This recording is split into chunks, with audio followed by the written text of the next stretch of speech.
On a rainy spring day in Michigan in 2015, Kristen Rawlings served lunch to her 2.5-year-old son, Bobby. She set a colorful plate full of healthy foods from carrots to blueberries on the table right in front of him. But Bobby was not remotely interested in any of it. He just pushed the whole plate to the side, which didn't surprise Kristen because she knew what he really wanted: graham crackers and chocolate milk. Kristen knew her son was a picky eater. She did her best to make sure he ate healthy, but at the same time, she just didn't have the energy to make every meal a battle. So, on this day, she added a few of his favorite crackers to the plate and offered a small cup of chocolate milk, both of which he consumed immediately. Kristen felt guilty that her boy ate so many sweets, but she figured Bobby should at least have something in his stomach. Once Bobby was done eating, Kristen unsnapped the safety belt on his booster seat and he climbed down from the chair. Soon, he was playing happily with his toys on a nearby rug. As Kristen cleared away the lunch dishes, she watched her son stand up and walk over to his craft table.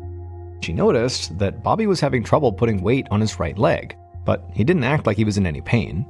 Kristen figured that his foot must have fallen asleep while he was sitting crisscross on the rug, so she left him alone while she finished cleaning up. A few weeks later, on a warm, sunny afternoon, Kristen gave Bobby one last big push in his favorite swing at the park. She smiled as he climbed down from the swing and ran towards the sandbox on the other side of the playground. Then, Kristen froze. She noticed something odd about the way Bobby was moving. He was barely letting his right foot touch the ground. It was like the second it made impact, he would quickly tuck it back up again, like he was protecting his right foot. Kristen ran to her son, concerned that he might have cut his foot on a rock or maybe a piece of glass hidden inside the sand. But when she reached him, Bobby wasn't crying, so she calmly asked him why he was walking like that. Bobby told her he was just trying to walk like the birds in the park. Kristen was a bit relieved that her son could just have been playing a game. But a few minutes later, she watched her son follow a group of kids towards the slide. She could see that his bird walk had stopped, but now he was doing something else. He was walking very stiff-legged, kind of like Frankenstein. Something definitely seemed wrong with Bobby, but Kristen told herself not to panic. If Bobby wasn't in pain, then she didn't want to waste time and money with an unnecessary doctor's appointment. However, she did decide she would keep a closer eye on Bobby in case his gait did not go back to normal.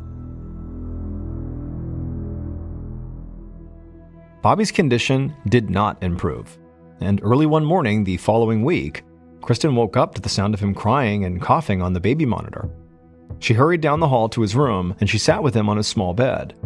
She saw that he was clutching his right foot, so she took it in her hand and tried to massage it, but he immediately pulled it away from her grasp. For the first time, it seemed like her son was in pain. As Kristen rocked Bobby slowly back and forth, trying to calm him down, she noticed his back felt warm under his pajamas, almost like he had a fever. Once he stopped crying, she helped him slide off the bed and stand up.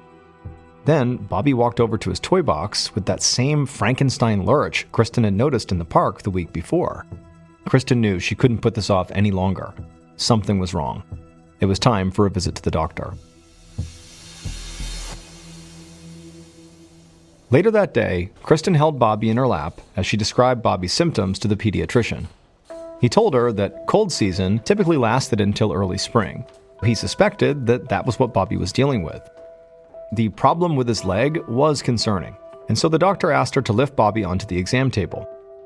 However, as soon as the doctor began to gently manipulate the boy's legs, Bobby began to cry. The doctor shook his head.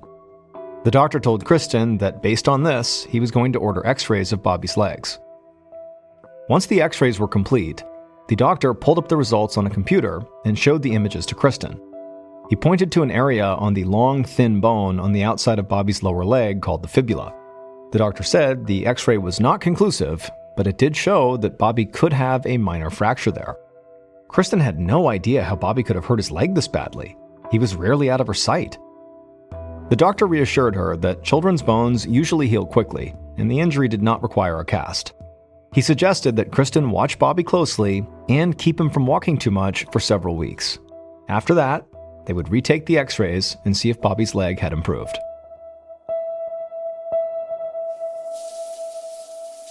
Almost a month later, Kristen used the shower head to rinse bubbles off her son as he sat in the empty tub following his bath. After he was rinsed off, Kristen wrapped him in a towel, lifted him out of the tub, and gently stood him on the bathroom rug. Immediately, Bobby cried out in pain and sank to the floor. This had happened several times since that visit to the pediatrician. Kristen had done her best to follow the doctor's suggestion to limit Bobby's activity over the last few weeks, hoping the pain in his right leg would go away. But instead, things seemed to have only gotten worse. Now, Bobby flinched and cried whenever she touched either of his legs, left or right. Kristen picked her crying son up and took him to his room. There, they sat on his bed together as she rocked him and wiped away his tears. Once Bobby stopped crying, he sniffled a bit and then smiled up at his mom. Kristen smiled back, but then it turned into a frown. She could see something strange inside of Bobby's mouth. Kristen gently pushed his lip up for a better look, and she saw there was a dark spot on the gums between his two front teeth. Kristen very softly wiped that spot with the towel until the black spot disappeared, but then his gums began to bleed. Kristen realized that the gum line in her son's entire mouth was very red and swollen. Whatever was wrong with Bobby, it seemed to be more than just his legs, and it appeared to be getting very serious very fast. So she got Bobby dressed, bundled him up, and headed to the nearest emergency room.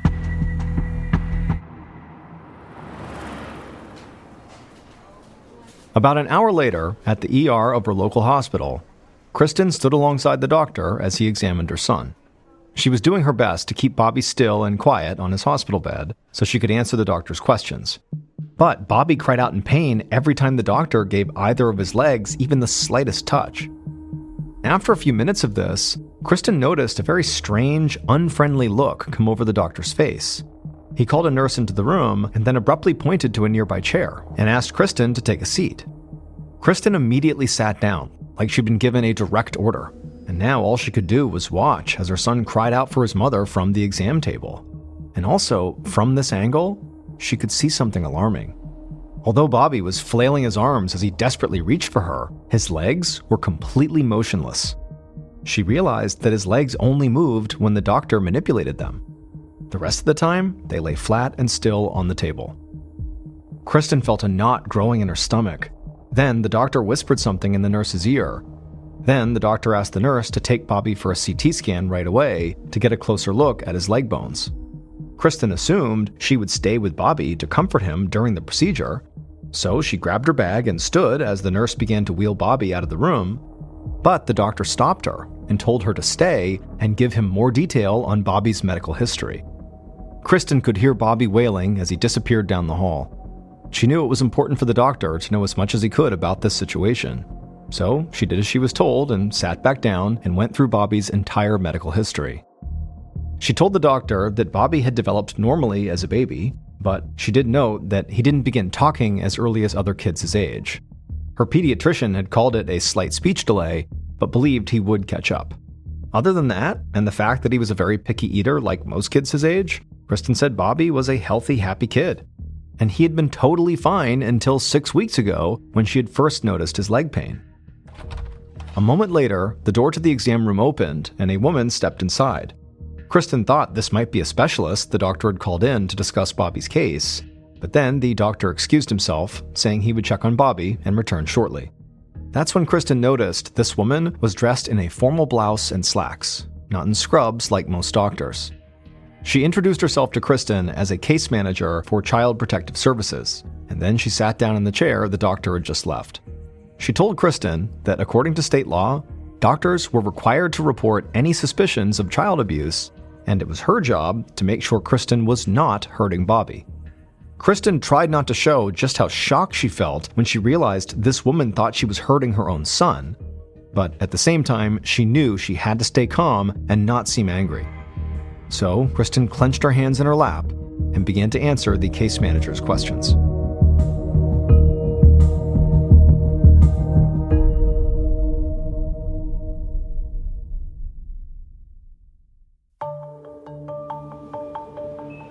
About a half hour later, Kristen let out a deep breath as the Child Protective Services manager finally left the room. Kristen was relieved that the woman seemed satisfied with her answers. Now she was just anxious to get back to Bobby and make sure he was okay. Just then, Kristen heard the nurse talking to Bobby as she wheeled him down the hall back to their small hospital room. The doctor followed right behind them, and as he came in, He gave Kristen a small smile. She could tell it was his way of showing her that he knew she had not hurt Bobby after all. And the instant her boy came through the door, Kristen was by his side. Realizing immediately how scared she had been, they were going to take Bobby away from her. She squeezed her son's hand as the doctor called up the CT scan results on the computer. The doctor said the scan didn't show any broken bones.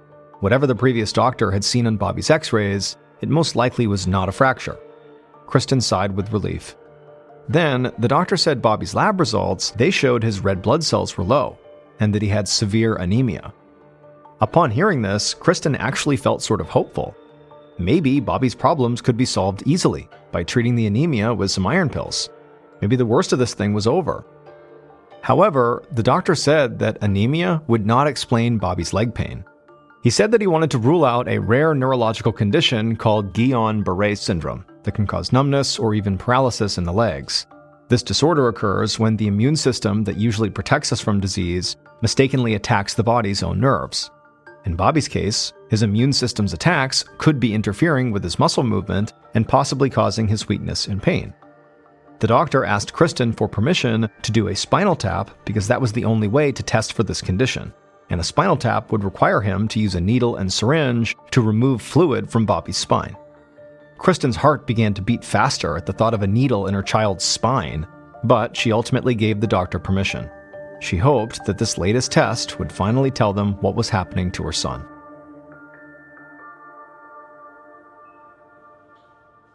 A few hours later, Kristen held a very relaxed Bobby in her arms as the doctor rubbed a numbing anesthetic cream onto his back. Bobby had been given a mild sedative to relax him for the procedure. After the cream was applied, the doctor shot even more numbing medicine into the area around his spinal column. He promised Kristen that her son would not feel a thing. Kristen held Bobby as the doctor felt for a space between two of his vertebrae. Then Kristen took a deep breath as the doctor sunk a long needle into Bobby's lower spine. Once the needle was in place, the doctor pulled back the plunger on the syringe, and within seconds, Kristen saw clear fluid flowing slowly through the tube connected to a vial. Once the vial was full of Bobby's spinal fluid, the doctor removed the needle from his back. Then he put a band-aid over the puncture wound and handed the vial to a nurse. The spinal tap was now over. After that, Bobby was wheeled down the hallway and settled back into his room in the ER to wait for the results of the tests on his spinal fluid. Kristen was so exhausted that she just climbed into the bed beside Bobby. A nurse brought them a blanket and then dimmed the lights. Soon, the mother and son were fast asleep.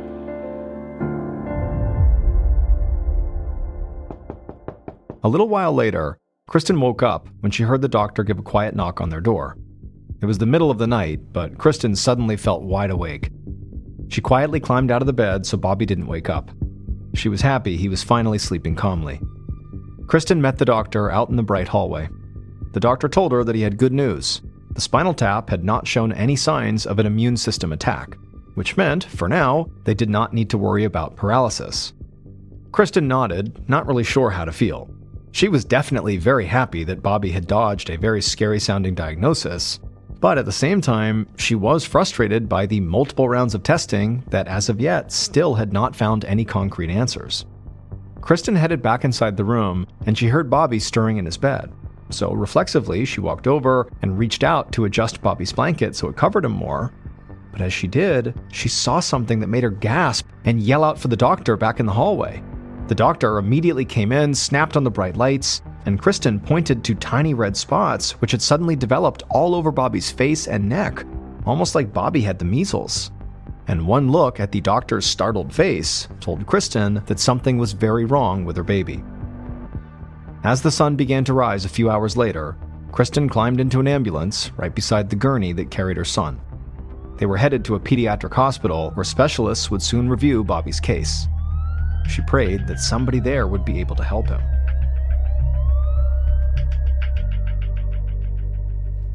Later that morning, Dr. Hall Johnson wore a fuzzy sheep puppet on his right hand as he examined his latest patient, Bobby. Dr. Johnson had long ago learned the value of distraction to treat the sick children he saw every day. But even his funniest sheep voice for his sheep puppet was not calming this little boy down at all.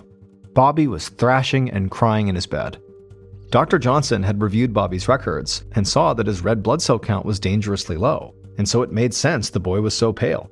He was severely anemic. But one thing didn't make sense to the doctor. Children with severe anemia were usually too weak to throw a fit like this one.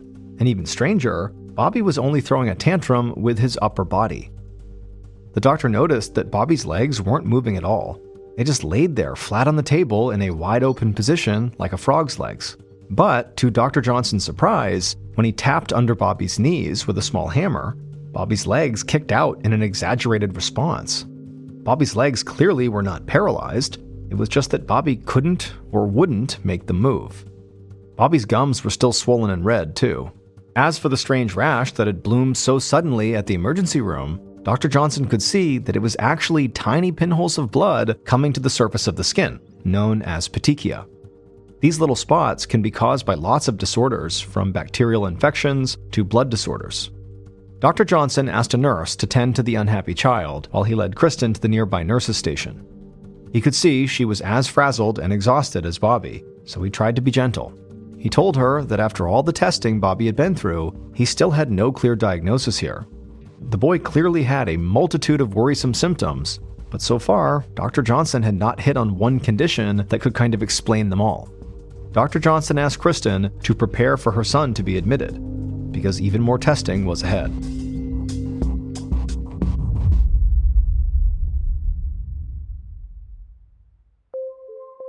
Several blood tests later, Dr. Johnson sat at his computer, re-examining Bobby's x-rays.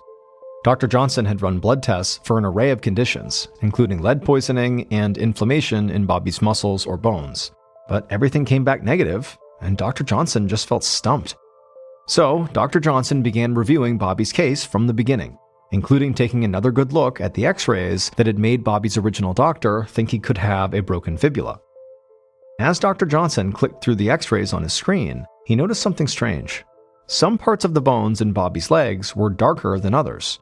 These dark lines, known as lucent bands, were a sign that Bobby's bones were developing unevenly, leaving some sections thinner and weaker and other sections thicker and stronger. This odd pattern on the x-ray pointed Dr. Johnson in a particular direction, but to confirm it, that would require more tests, and so he sent in the orders for them immediately. Then came the hard part. As the doctor pushed back from his desk and stepped into the hallway, he went over in his mind how he would break it to Kristen that her son needed a procedure that was likely to make her quite anxious. He knew Bobby had already had a spinal tap, a procedure that put a needle in his spine. Now, Dr. Johnson needed to perform a bone marrow biopsy. This meant he would have to sink an even bigger needle into Bobby's leg, push through to the core of the bone, and then draw out a piece of spongy marrow cells. Dr. Johnson would only ever order this test if he suspected something terrible, and unfortunately, he did. Lucent bands were a sign of leukemia, which meant Dr. Johnson was testing for cancer in the boy's blood and bone marrow. Later that day, Dr. Johnson waited anxiously in his office for the results of Bobby's bone marrow biopsy, and as soon as they hit his inbox and he read them, he was very relieved, and he picked up his phone and notified Kristen that the results had found no evidence of leukemia. Dr. Johnson could hear the relief in Kristen's voice, but he reminded himself that his work was not yet finished.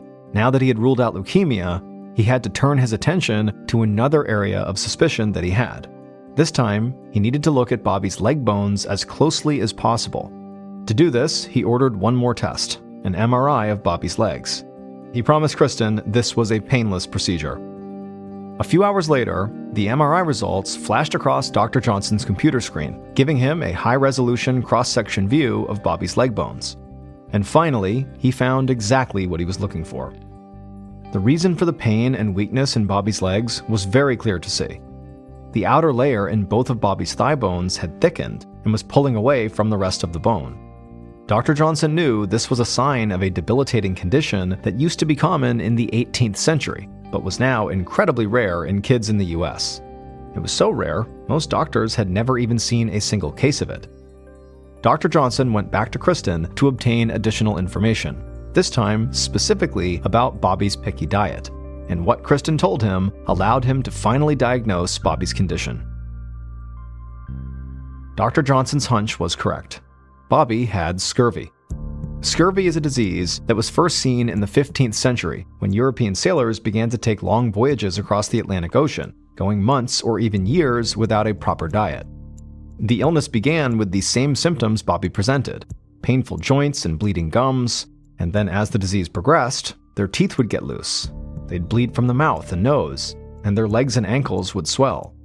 Finally, internal bleeding or infection would lead to a very painful death.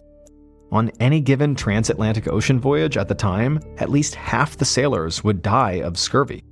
But in 1753, it was discovered that citrus fruits could prevent and cure scurvy, and so sea captains began bringing crates of oranges and limes on every long voyage. That's actually how British sailors got the nickname limeys. Scurvy is rarely seen today, but it does still exist. It's mostly found among older people or people with mental disorders who can't eat a varied, healthy diet. When Dr. Johnson asked Kristen about Bobby's diet, she revealed that on an average day, Bobby drank about a quart of chocolate milk and ate 2 to 4 graham crackers, and that was basically it. They were not just his favorite foods, they were practically all he ever ate. He did not eat meat, he didn't eat vegetables, and most importantly, he did not eat fruit. As a result, his diet lacked the one element crucial to life that humans cannot make or store. It must come through our daily diet. Bobby needed vitamin C. As soon as Dr. Johnson made his diagnosis, he started Bobby on doses of vitamin C. And just like the sailors of old, his symptoms began to reverse within a week. His gums stopped bleeding, and he started to use his legs again as the pain and swelling subsided. And finally, after 4 months, Bobby was back to normal.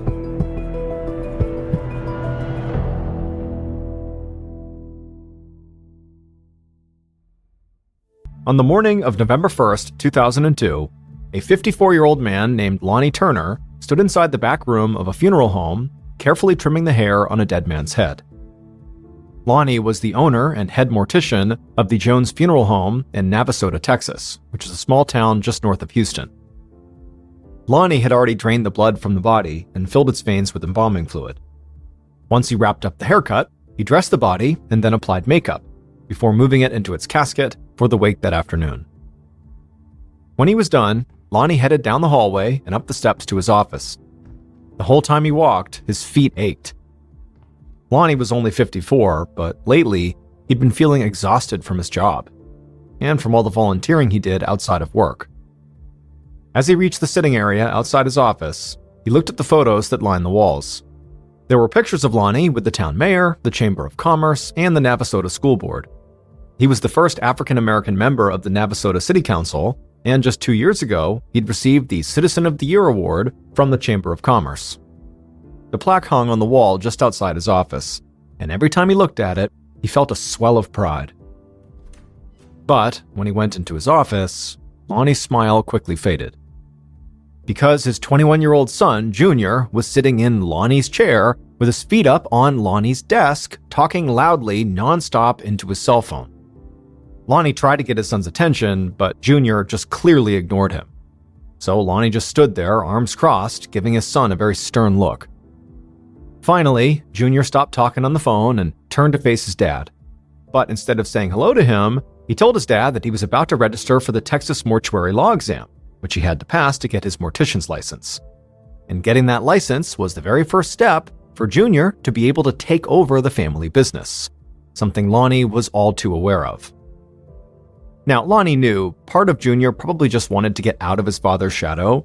It had to be hard sometimes when your father was one of the most well-known people in town, but as much as Lonnie did want to hand over the funeral business to his son, he wasn't going to do that until he felt certain that his son could actually handle it. Because currently, his son acted really immature basically all the time. And so instead of Lonnie reacting to what his son had just told him about taking this mortuary exam, Lonnie just said, okay, well, there's still work to be done here at the funeral home. And then before Junior could protest, he told him he had to move their latest client's coffin into the chapel for the wake, he needed to order more embalming fluid, and get the company car washed. Then Lonnie threw the car keys to his son, and after Junior grabbed him, he just stood up and stormed out of the office looking totally annoyed. But Lonnie didn't care. He was tired of his son's bad attitude and entitled behavior, and he knew he needed to be tougher on Junior. if he didn't, he felt like Junior's habit of being sort of lazy could land him in serious trouble. Just then, Lonnie heard voices coming from outside of his office. He peeked into the hallway, and he saw his son talking to another young man. It was 19-year-old James White, Lonnie's godson. James had grown up around Lonnie's family and had always looked at Lonnie like an uncle and at Junior like an older brother. Now, James worked part-time at the funeral home with both of them. But as Lonnie listened to this conversation that was going on, he realized his son was telling James to do several of the tasks that Lonnie had literally just assigned him. And he'd caught Junior doing this before, paying James extra to do work he wanted to avoid, and taking advantage of the fact that James looked up to him and would basically do whatever he asked. And this made Lonnie furious, because he didn't give Junior tasks just to keep him busy. They were a way of preparing him to take over this business. For Lonnie, this was just further proof that his son was not ready for serious responsibility. Lonnie sighed, but he didn't confront his son or James. He just let them do their work and then told them to leave early. Once they were gone, Lonnie spent the afternoon making preparations for upcoming funerals and speaking to grieving family members. By the time he could finally head home, he was totally exhausted. After locking up the funeral home, Lonnie drove through downtown Navasota towards a small neighborhood at the edge of town. When he pulled up in front of his big 2-story house, it was dark outside. He parked and walked around the house to the back porch. The light was on and the back door was unlocked, just like Lonnie always left it. He went inside and noticed that Junior wasn't home yet. Lonnie assumed he was out with his friends, like usual. So Lonnie just turned on the TV and made himself some dinner. He ate, watched some local news, and then spoke to a client on the phone around 9:15. They talked for a few minutes, and then after that, Lonnie headed to bed.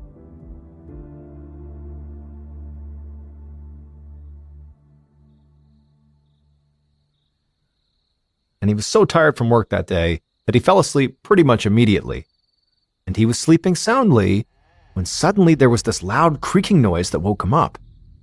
Lonnie sat upright in bed, confused, and before his eyes could adjust to the darkness, he heard something else. The sound of breathing. Someone else was in the room with him.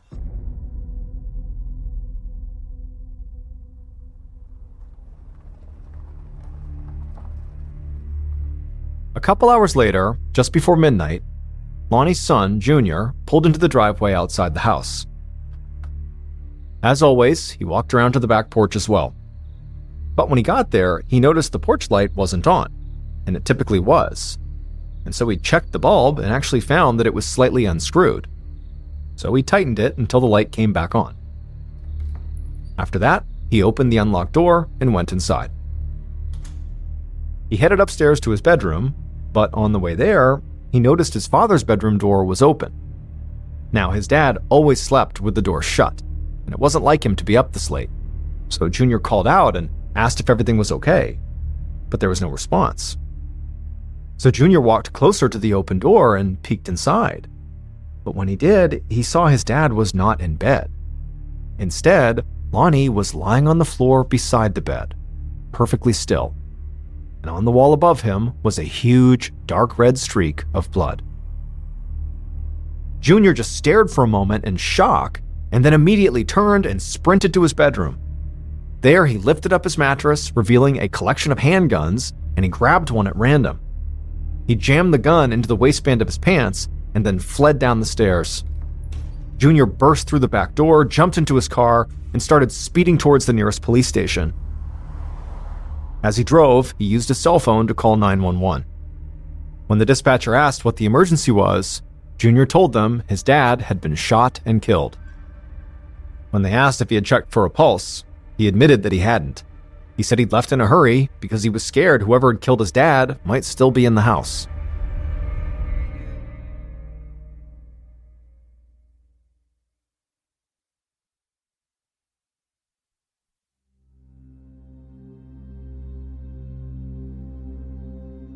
While Junior was speeding to the police station, an officer named Rob Bailey was patrolling the town. It had been a quiet night, that is until his radio crackled, and dispatch told him that a deadly shooting had just been reported at an address on the edge of town. and the shooter might still be inside the building. And Officer Bailey immediately recognized the address, because, like most officers on the Navasota police force, he knew Lonnie and the entire Turner family personally. And so he sped to Lonnie's house, praying that his friend was okay. When he got there, he parked and headed straight to the backyard, because he knew Lonnie always went in through his back door. But while he was rounding the house, he saw something that made him stop in his tracks. The lights were on downstairs, and he could see someone moving around inside. Now, part of Officer Bailey hoped that this shadowy figure was Lonnie himself, and that despite the report of a deadly shooting here, that Lonnie was somehow okay. But he knew that wasn't likely. More likely was this shadowy figure was the shooter. And so with his hand on his sidearm, Officer Bailey carefully walked to the back porch and knocked on the back door. There was a long moment of silence, then he heard footsteps from inside. The door opened, and when Officer Bailey saw who was standing there, he was confused. He recognized the man. But it wasn't Lonnie Turner. It was Lonnie's brother, Lawson, which was very unusual because the officer knew that Lawson lived almost 3 hours away. And as for Lawson, he also looked confused to be seeing a police officer standing at the door. And when Officer Bailey told him that he was actually here responding to a possible shooting, Lawson looked even more bewildered. He said he didn't know anything about a shooting and said he had only arrived a few minutes ago and found the house totally empty. Officer Bailey didn't know what to make of that, but he asked Lawson to please wait outside, and then Officer Bailey went into the house. Bailey went straight to Lonnie's bedroom, and there, just as Junior had described it, he would find Lonnie Turner laying on the ground beside the bed with the wall streaked with blood behind him. Bailey leaned down to check his friend for a pulse, but there wasn't one. Officer Bailey just stood there for a moment, struggling to process the fact that his friend and one of the most respected men in the city was dead, most likely murdered. A moment later, Officer Bailey collected himself and radioed for backup. After that, he remembered that he had a possible suspect waiting outside.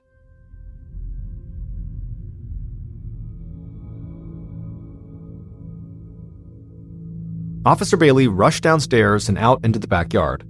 Lawson seemed eager for news about whatever was going on, but Officer Bailey wasn't sure how much he should say.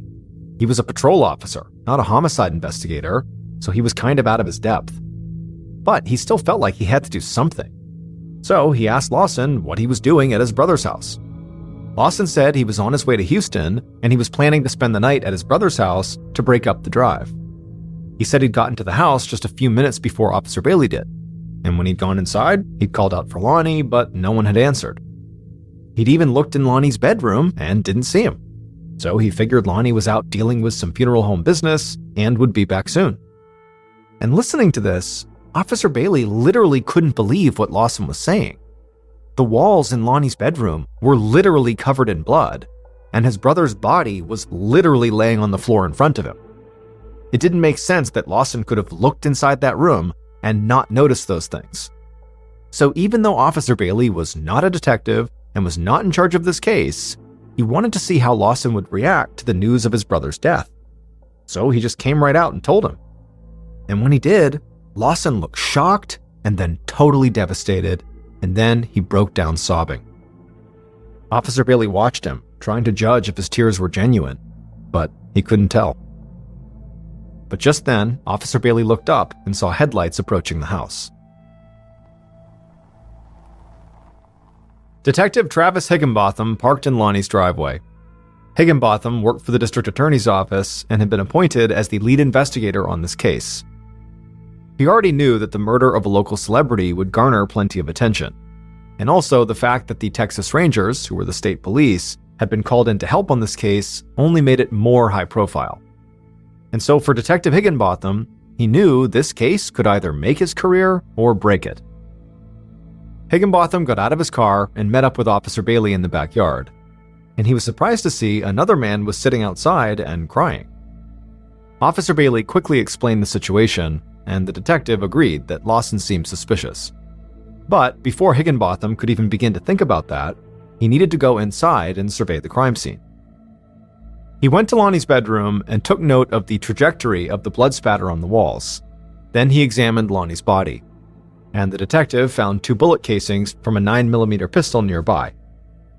Given the location of the wounds and the fact that there was no gun anywhere in the room, it was fairly obvious this couldn't be a suicide.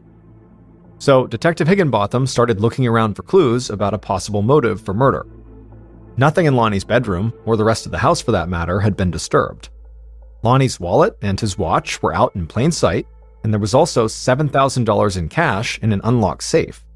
So it didn't seem like the motive for this was robbery. There were also no signs of a break-in, which made sense considering Lonnie kept his back door unlocked. But that also meant whoever killed Lonnie likely knew in advance he did not lock his back door. So it seemed like a working theory was whoever killed Lonnie knew him personally and maybe had some kind of vendetta against him. As he was thinking this over, Detective Higginbotham heard Lonnie's brother, Lawson, still sobbing outside in the yard. And so Higginbotham got up and headed out to question him. Lawson was clearly distraught, and he started by just repeating everything he'd already told Officer Bailey. And like Officer Bailey, Detective Higginbotham found his story to be very suspicious. The idea he looked in his brother's room and didn't notice his brother's body or the blood on the wall just didn't make any sense. So Higginbotham leaned forward and asked Lawson a much more pointed question. Did he own a gun? Without hesitating, Lawson said yes. He actually had it in his car right now. Lawson led Detective Higginbotham to his car and pointed at a pistol that was just sitting out in the back seat. But the detective saw right away the gun was a .32, not a 9mm, so it very likely was not the murder weapon.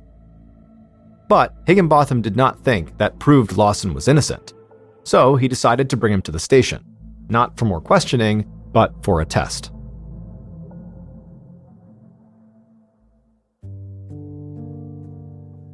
Once they were at the police station, Higginbotham had Lawson's hands swabbed for gunshot residue.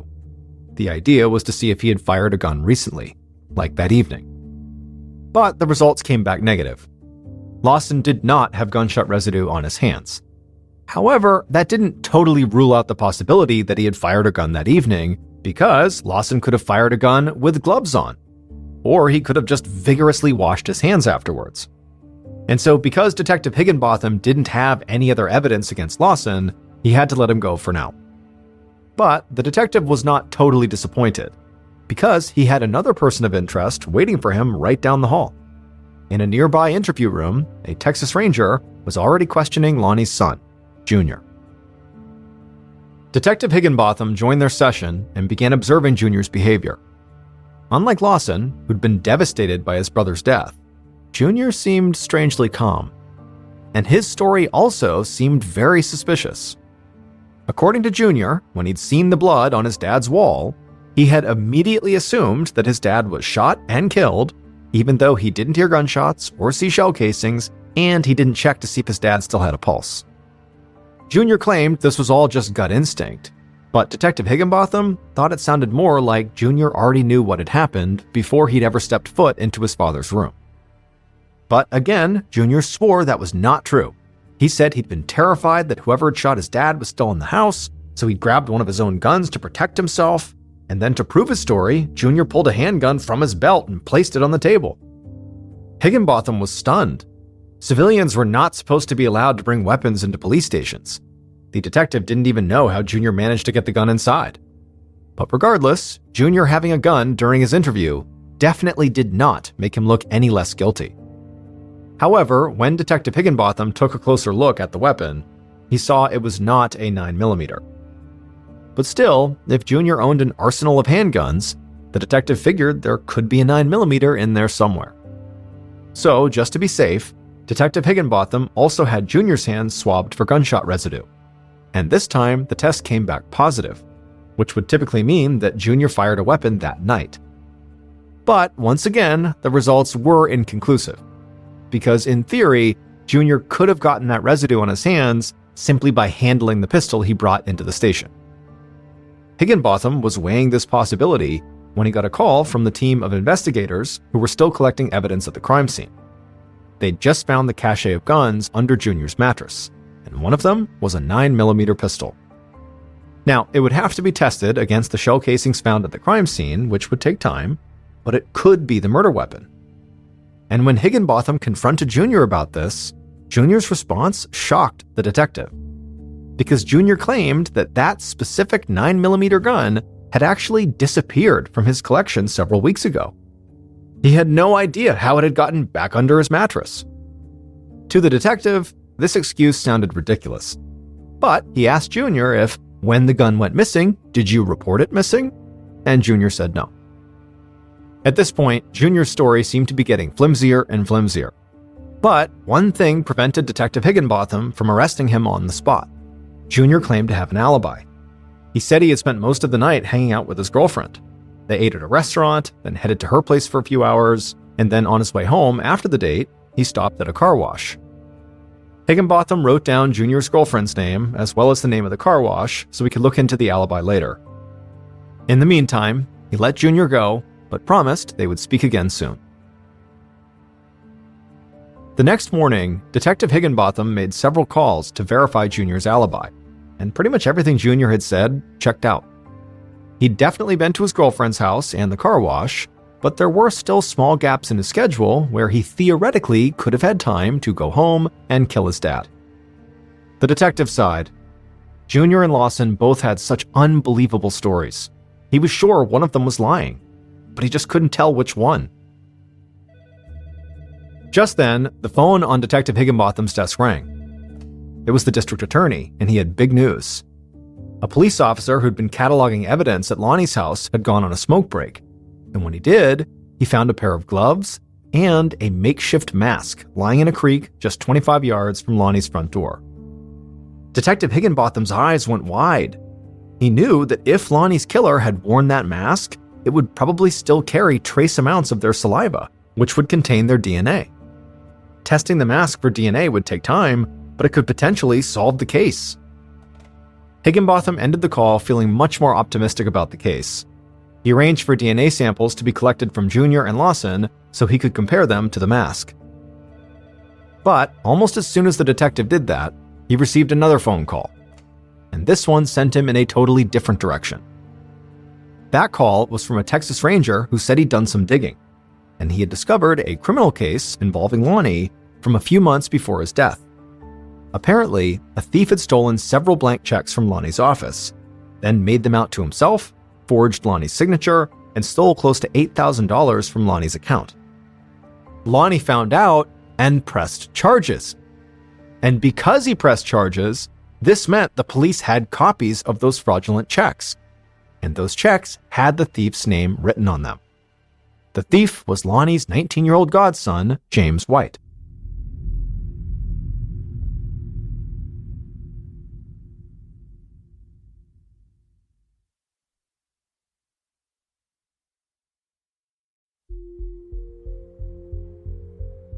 After speaking to the Texas Ranger, Higginbotham asked around and learned that James White worked part-time at the funeral home. Evidently, Lonnie had forgiven him for the theft, but Detective Higginbotham didn't think that made James trustworthy. In fact, he thought that James could be just as strong of a suspect as Junior and Lawson. James was close to the family, he likely knew that Lonnie kept his back door unlocked, he also might have even known where Junior hid his guns. And so Detective Higginbotham knew he needed to question James immediately. So he made some calls, and before long, he managed to track James down.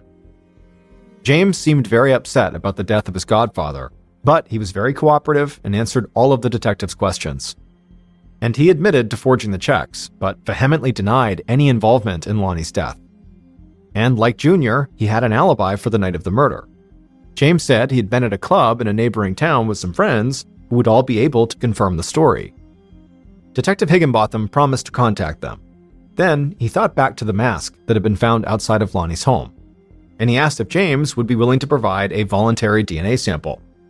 And right away, James said yes. Higginbotham collected a DNA sample from James and then headed back to the DA's office. When he got there, he sent James's DNA to be tested alongside the mask, just like Junior's and Lawson's. After that, he went into his office and he found a report on his desk. It was from the ballistics lab. They'd analyzed the shell casings from the crime scene and the 9mm pistol found under Junior's mattress. and they had confirmed what Detective Higginbotham already suspected. Junior's 9mm gun was in fact the murder weapon. Reading this, Detective Higginbotham was ready to arrest Junior right then. But when he asked the district attorney for approval, he said no. The DA said it was too early to make an arrest. With all the attention Lonnie's murder was getting, their case needed to be airtight. So before they made their move, they had to wait for the results of the DNA test on that mask. Detective Higginbotham knew there was always a chance the DNA test results could be inconclusive and get them nothing. So he continued to investigate his main suspects, and he kept an especially close eye on Junior. And in the weeks following his father's death, Junior went on a massive shopping spree with his inheritance. He bought an expensive boat and a luxury car, and he also hired a lawyer, even though he had not been charged with anything. This only made the detective more certain that Junior had to be guilty, and he was about to march into the DA's office and ask for permission to arrest Junior again, but he knew what they'd say. He would need more evidence. But then, 2 months after Lonnie's death, Higginbotham heard from a fellow detective that a different suspect was also behaving erratically. Lonnie's godson, James, had been caught trying to rob a bar, and during the robbery, he hit the owner of the bar with a cash register. Clearly, James was hard up for cash and willing to go to extreme and violent lengths to get it. With this, Detective Higginbotham found himself feeling totally overwhelmed by all the evidence against each of his potential suspects. However, all this evidence was kind of all over the place. He couldn't really put it all together. And so he went into his office, sat down at his desk, and went back over all the information he had about James, Lawson, and Junior. James was a known thief with access to Lonnie's house. He could have easily gotten inside and killed Lonnie during a robbery gone wrong. However, no valuables had been taken from the crime scene, which didn't seem to add up if the motive was burglary. Then there was Lawson. He was literally in the house when police arrived, and his story about looking in his brother's bedroom and not noticing the blood on the wall or the body on the ground was hard to believe. And finally, there was Junior. Junior owned the murder weapon and had gunshot residue on his hands on the night of the murder, and also the fact that he fled the crime scene before verifying that his father was actually dead still just didn't sit right with Detective Higginbotham. And most importantly, Junior stood to benefit the most from his father's death. With Lonnie out of the way, he inherited a significant amount of money and a successful funeral home business. And so Detective Higginbotham was sure he was so close to figuring out who killed Lonnie. And sure enough, just a few days later, the DNA test results from the mask came back. And when Higginbotham saw them, he knew the case was solved.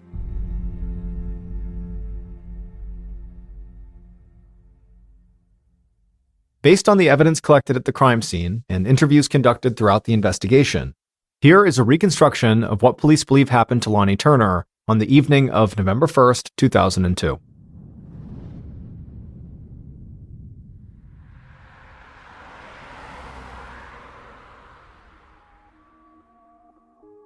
That night, sometime between 9:15 and 10 p.m., the killer drove into Lonnie's neighborhood with their headlights off.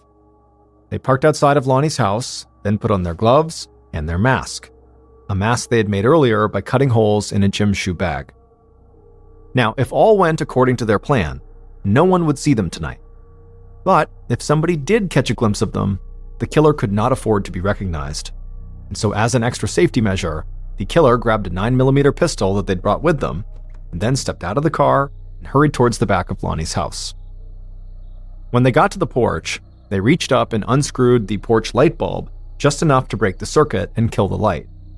Then the killer reached for the doorknob, and as expected, it was unlocked. The killer headed inside and went straight for the master bedroom. They knew the thing they'd come here for was inside of that room. They reached the door, turned the knob, and carefully pushed the door open just a crack. The killer peeked inside. He saw Lonnie was lying in bed, snoring. The killer watched Lonnie for several seconds. They knew entering the room was risky, but at this point, they'd come too far to turn back now. So eventually, they pushed the door open further and began to go inside. However, the killer only got 1 foot into the bedroom before the door made a loud creaking sound. The killer froze. They looked over at the bed, and to their horror, Lonnie stopped snoring, sat up suddenly, and looked right over at them. For a moment, the two just stared at each other. The killer had no idea if Lonnie could recognize them with their mask on, but Lonnie looked like he was about to stand up and confront them, so in a panic, the killer raised their gun and fired. Lonnie screamed, and the killer immediately fired again, and Lonnie went limp and then rolled off the bed onto the ground. The killer was so shocked by what they'd done that they didn't even wait to see if Lonnie was dead. Instead, they just turned and ran out of the room, completely forgetting the thing they had come here for. And the killer was almost out the door and out of Lonnie's house when they realized they couldn't just flee the scene while carrying the murder weapon. So they ran back inside, went to another bedroom, lifted up the mattress, and dropped the gun underneath. After that, the killer sprinted out the back door, tore off their gloves and mask, tossed them in a nearby ditch, and then jumped into their car and sped away.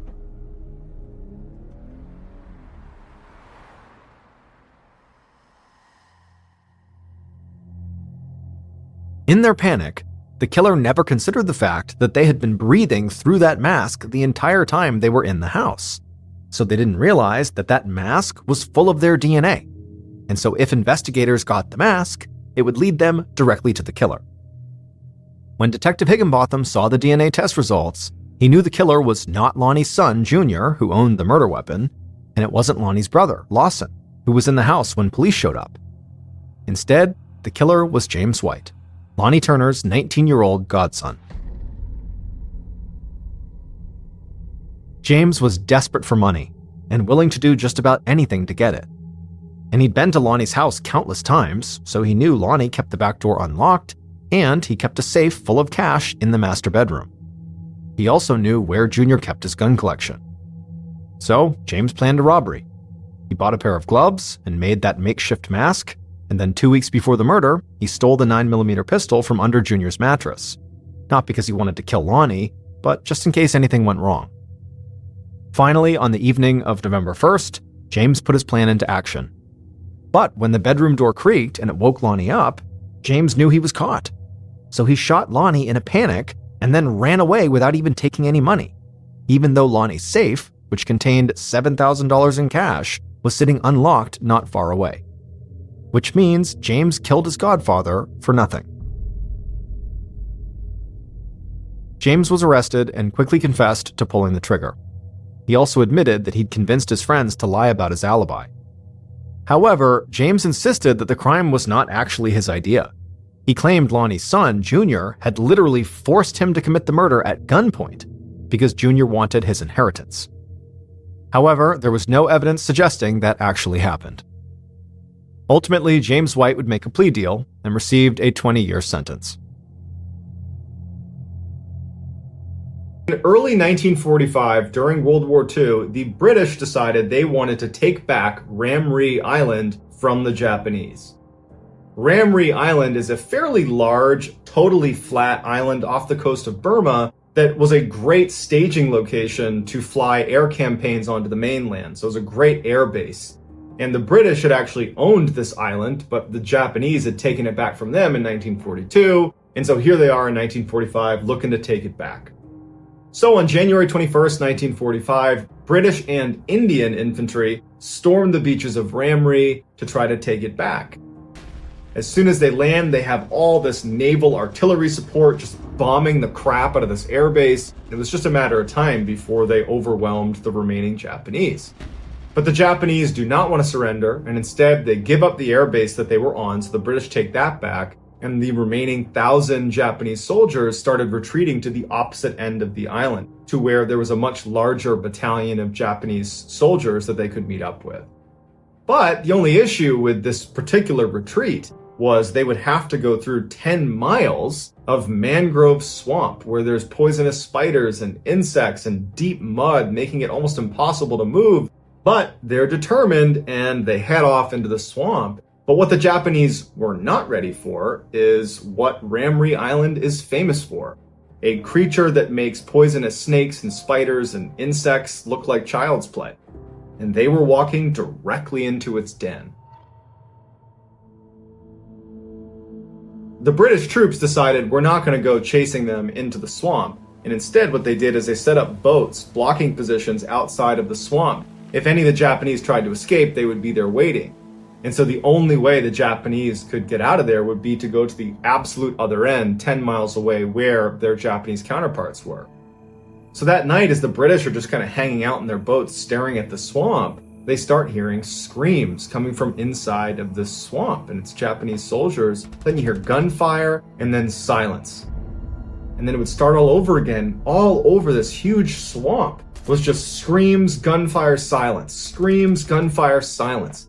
And the British are watching this like, do we have troops in there? What's going on in there? What was going on in there is defined by the Guinness Book of World Records as the largest massacre of humans caused by animals. And not just any animal, saltwater crocodiles. These massive man-eating crocodiles can weigh up to 1,000 kilograms or 2,200 pounds. They can grow to be 7 meters in length or about 23 feet in length. And National Geographic has labeled these crocodiles as the most likely to eat a human of all animals. And Ramree Island has the largest population of saltwater crocodiles in the world, and they all lived inside of this swamp that the Japanese had gone into. A lot of them were bleeding from the battle they were in, and so they were literally alerting hundreds of saltwater crocodiles to their location.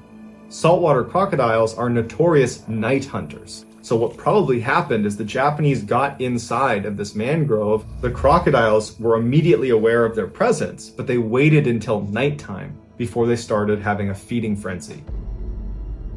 And over the course of the night, a number of Japanese soldiers had jumped out the sides of the swamp, exposing themselves to the British. And so about 20 of them were captured, and they said that they were completely surrounded by these crocodiles, that everywhere you looked, there were growling, huge crocodiles eating one person, and as soon as they were done, they would just charge after you and eat you. And at the end of their retreat, when the Japanese did get to the other side of the swamp, only 500 of the 1,000 made it out the other side. And so to this day, people stay far away from Ramree Island because there are so many of these man-eating saltwater crocodiles that have no issue ripping you to shreds.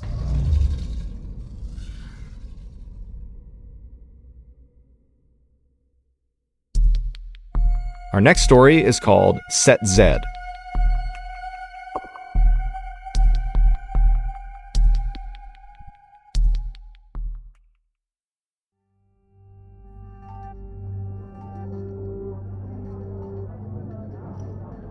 On December 6, 1941, 20-year-old U.S. Navy sailor Clifford Olds met up with a couple of his shipmates at the Monkey Bar for a night out in Pearl Harbor, Hawaii. The next morning, just before 8 a.m., Cliff was back on board his ship, the USS West Virginia. He was starting his workday when the Japanese launched the surprise attack on Pearl Harbor. Cliff's ship was a prime target and was quickly hit with 2 bombs, 7 torpedoes, hundreds of people are dying on board, and very quickly his ship is starting to sink. On board a Navy ship, there's all these different conditions the ship is set to depending on what you're doing, whether you're at war or you're just docked in peacetime, and all of these different conditions have very specific instructions. And one of those conditions is condition Z. Better known as setting Z, if the captain of a ship calls this out over the loudspeakers, every single hatch inside of that ship is shut and locked. If your ship is sinking and you say set Z, you are sealing all of those compartments so no more water can flow into them, and you can maintain a little bit of buoyancy so you don't sink quite as fast. But if you set Z as your ship is sinking, especially if you're getting attacked and there's all these holes in your ship, there's a good chance when you seal those hatches, you're going to be sealing people inside of these rooms and they will not be able to get out again. So when that call comes out over the loudspeakers, set Z, everybody knows to get the heck out of their compartments so that they do not get trapped inside of one of those rooms. On Cliff's ship, set Z was called over the loudspeakers, and Cliff, along with Ron Endicott, who was 18, and Buddy Costin, who was 21, were at the bottom of the ship in the freshwater pump room, and when someone came by and shut and sealed their room, they did not see them in there. And so probably the 3 of them ran to the door and were banging on it and trying to get someone's attention, but in the chaos of the moment, that person on the other side of the door that could have opened it up again was now gone.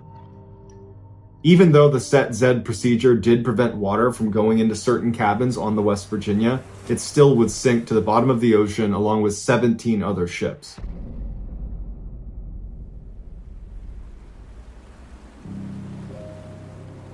The next day, there was a whole bunch of Marines that were on the dock right next to where the wreckage of the West Virginia was underneath the water. And as they're standing on the dock, they start hearing a banging sound. And at first, they think it's probably just a salvage team or it's some strap clanging against the side of one of these ships. But they started to notice the tapping sounds started to sound like intentional rhythms that a human might make. And it dawned on them that someone is trying to get our attention underwater. There are people trapped in the West Virginia. But when the Marines ran to their superiors and told them there are people trapped inside of the ship, we have to get them out, they broke the horrible news that there's nothing they could do for them. If they went down and began trying to cut a hole in the side of the ship so they could swim out, as soon as there's even a tiny little hole on the side of that ship, there's so much pressure that it would rush inside and fill that space almost immediately, and they wouldn't be able to cut a hole big enough, fast enough, and so cutting into the ship is going to kill them. Also, just lighting that torch presents a unique problem because there's so many chemicals in the water from all of the attacks that happened the day before, we run the risk of lighting a fire or lighting off an explosion that could take even more life. And because they were still months away from being able to raise the ship out of the water, which would save them, the decision was made that we're going to have to let them die. And so for the next 16 days, Marines and sailors were put on guard duty right next to the wreckage of the USS West Virginia, and they would listen to the tapping as they desperately tried to tell people, come down here, save us, we're alive, we're not going anywhere, please help us. And the Marines and sailors were so distressed about this. It was so horrible to listen to. They would cry and cover their ears because they wanted to save them. They're so close, but they're so far away. Finally, on Christmas Eve, the banging stopped. 6 months later, they were finally able to raise the West Virginia out of the water, and as crews were going through all the different compartments and removing bodies, they got to the freshwater pump room where Cliff, Ron, and Buddy had been. They open it up and they find 3 bodies, and they realize right away the torture these poor guys had gone through. Inside this airtight section was this locker full of food rations. They're also in the freshwater pump room, and so they just opened up the tank and they had all the fresh water they needed. But what they didn't have enough of was air. And so for 16 days, sitting in the dark at the bottom of the ocean, knowing they're not going to get out of here, they slowly suffocated. And we know they were alive for those 16 days because they had a calendar where they were marking off each of the days they were down there in red pen. This story was so distressing, the Navy decided not to share the information about what happened to those 3 to their families. It wasn't until years later the truth came out, but even today, on memorials and monuments commemorating what happened at Pearl Harbor, they are listed, Cliff, Buddy, and Ron are listed as killed in action on December 7th.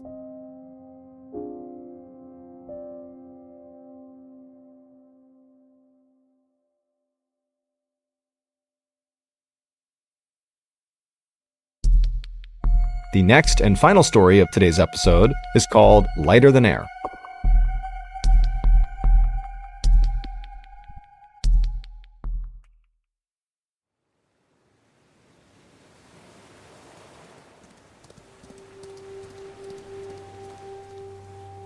On the morning of August 16th, 1942, a woman named Ida Ruby was riding her horse on a dirt path right near a beach just south of San Francisco, California. Now, during the week, Ida was a telephone operator, but it was a Sunday, so she had time off. And the way she liked to spend her time off was by riding her horse along the coastline and, looking out at the beautiful water and taking in the nature and all these unbelievable cliffs that went down to the water. I mean, this was a beautiful area. And every time Ida would go out and do this little ride around, she would bring binoculars with her. And so anytime she saw something of interest, she would stop and, use her binoculars to see what it was, like animals or things out over the water. And on this particular Sunday, Ida turned a corner, and as soon as she did, something caught her attention off to her right, out over the water. And so she stopped her horse and she turned, and she looked out, and the sea was very calm, and she could see way out just past the horizon was what looked like this black thing kind of hovering over the water. And instead of raising her binoculars right away, she just kind of squinted and looked off in the direction, and she quickly realized what it was. It was a blimp. Now, today, when we hear the word blimp, we very likely think of the Goodyear blimp that kind of sits over sporting events, with the big Goodyear logo stamped on the side of it. It's basically a big balloon with a gondola that sits underneath it for the person who's driving it and passengers. And that's actually exactly what Ida was seeing, a big oversized balloon with a gondola underneath it. But this was not a Goodyear blimp, it was a military blimp. Because this was 1942, right in the middle of World War II. And 9 months earlier, the United States had joined World War II after the Japanese had bombed Pearl Harbor. And ever since then, Japanese submarines had been lurking off the coast of California, kind of all across the West Coast, out in the Pacific Ocean, and occasionally they would send torpedoes out and bomb the US mainland. And so the United States responded to this by launching this fleet of blimps that basically were able to get really low to the water, that could move really slowly, and they would basically fly all along the Pacific coastline looking for Japanese submarines. They could literally go down, and from their gondola, they could look down and actually see submarines and mark them for bombing runs or, scare them off. And so Ida, like anybody else who was living on the west coast of the United States at the time, was aware that there were blimps out over the ocean, but it was still a fairly uncommon sight. And so because of that, Ida was sort of intrigued, and so she raised her binoculars, and she focused on this blimp, and she would see something that was so strange that even 80 years later, nobody can fully explain it. But to really understand why what she saw was so weird, we need to back up about 5 hours on the same day to about 6 a.m. at a military base just north of where Ida was seeing this blimp. And so at 6 a.m. at this military base, that particular blimp that Ida would later see was at this military base on the ground, and some Navy pilots and mechanics were preparing the blimp for a routine mission out over the San Francisco Bay to look for Japanese submarines. The intended path this blimp was going to take on this day was it would leave the base and the pilot would take it over the famous Golden Gate Bridge, and then it would travel 28 miles to the west to the Farallon Islands. And then from there, the pilot would go 20 miles to the north to a peninsula called Point Reyes, and then from there, the pilot would head south along the coastline all the way back to base. This whole mission profile was scheduled to take about 4 hours. The pilots for this mission were going to be a 27-year-old Navy lieutenant named Ernest Cody and a 34-year-old officer named Charles Adams. And both of them were very experienced blimp pilots. They had done missions like this many times before. This was going to be a very routine mission for them. And then also, in addition to those two pilots, there would be a Navy mechanic who would join the two pilots in case there was any malfunctions with the blimp during the mission. And so everything was going to plan with this blimp that morning. There was nothing unusual about this mission. But right as the two pilots and the mechanic were literally getting inside of the gondola to begin this mission, Lieutenant Cody looked down at the control panel inside the blimp, and he noticed the blimp was way heavier than it should have been. Now, you have to understand that the level of rigor that went into preparing these blimps for flight was really intense. I mean, they were weighing every little thing that was put inside of this blimp because it was a really important part of flying these blimps, understanding how heavy it was. And so for this to be too heavy just made no sense. And so at first, Cody and Adams began tapping on the control panel, thinking maybe the panel itself was malfunctioning, and if they hit it hard enough, the little ticker would go back to a normal weight. But despite, hitting the panel, it still showed it was too heavy. And so they flagged over the mechanic who was going to be joining them on the flight anyways. And the mechanic looked and kind of thought for a second and then realized, that day it had been very foggy. And so it was totally possible that all this extra moisture in the air had stuck to the surface of the balloon. And so collectively that had added quite a bit of weight. I mean, this is a massive balloon, a lot of surface area, a lot of water.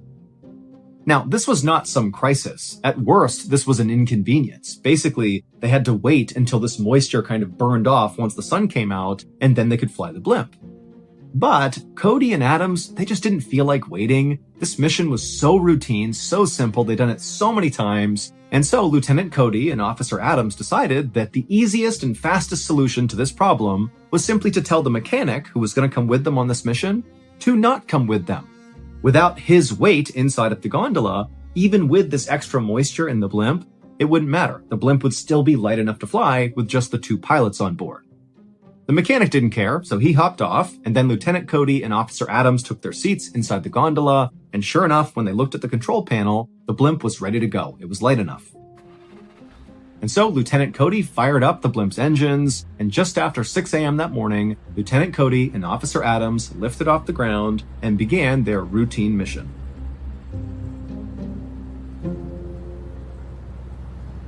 About an hour and a half later, at 7:38 a.m., Lieutenant Cody radioed back to air control, saying that so far the patrol had been totally routine, everything was going smoothly, they hadn't seen any Japanese submarines or anything out of the ordinary, and also Lieutenant Cody said they were positioned just east of the Farallon Islands, which meant they were exactly on course and really everything did seem to be going exactly to plan. But 4 minutes later, Lieutenant Cody radioed back again to air control, and he said they had just spotted an oil slick down on the water. So basically, picture from their perspective, they saw that gleaming oil sitting on top of the ocean. And so at the time, this often signaled that below the surface of the water, under this oil slick, was a submarine. So this is like a telltale sign that the Japanese could be right here. So Lieutenant Cody and Officer Adams told air control that they were going to descend in the blimp down to the water and fully investigate this oil slick, and then they'd report back. This last transmission happened at 7:50 a.m.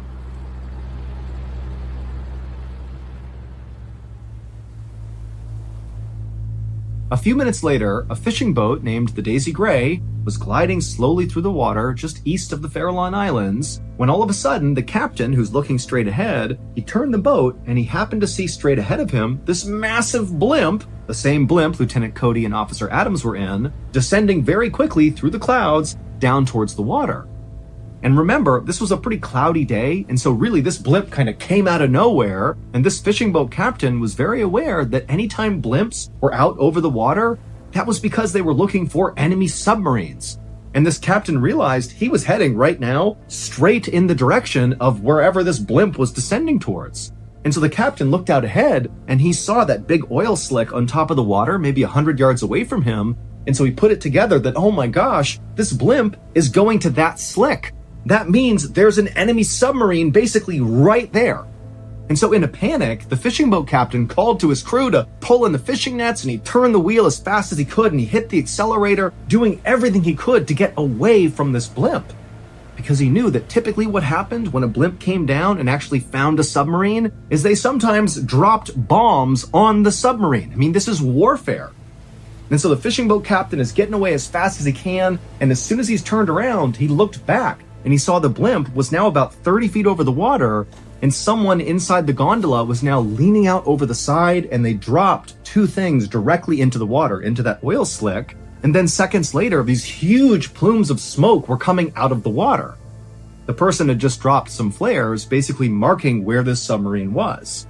And so now the captain knew, okay, it's a submarine, and the next thing is very likely going to be a bomb, like a depth charge is going to be dropped right there. And so again, the captain's just speeding his way as fast as he can, hoping that if they do drop a bomb, it doesn't affect him and his crew. And so after making it another couple 100 feet away from this blimp, the captain again turned around, expecting to see this blimp still hovering where it was, because again, they had just dropped flares. They're preparing to do something major right there. But now, when the captain turned around, he saw the blimp was no longer hanging out over the water. The blimp was now rocketing back up into the clouds like as fast as it possibly could, and before long, the blimp was gone. It disappeared into the clouds. And there had been no bomb dropped. I mean, nothing really happened beyond marking the water, so it was like, what's going on with this blimp?